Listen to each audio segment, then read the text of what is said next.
You know that. Sweet, mate.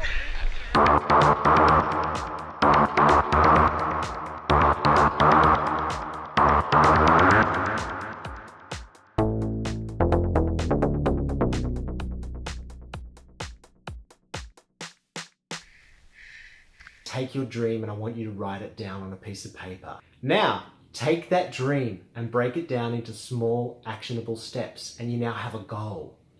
Take that goal and list when you're going to actually achieve each step by. Now you have a plan. And guess what? When you have a plan and you take concerted effort, no matter how small, towards achieving it, you may have success.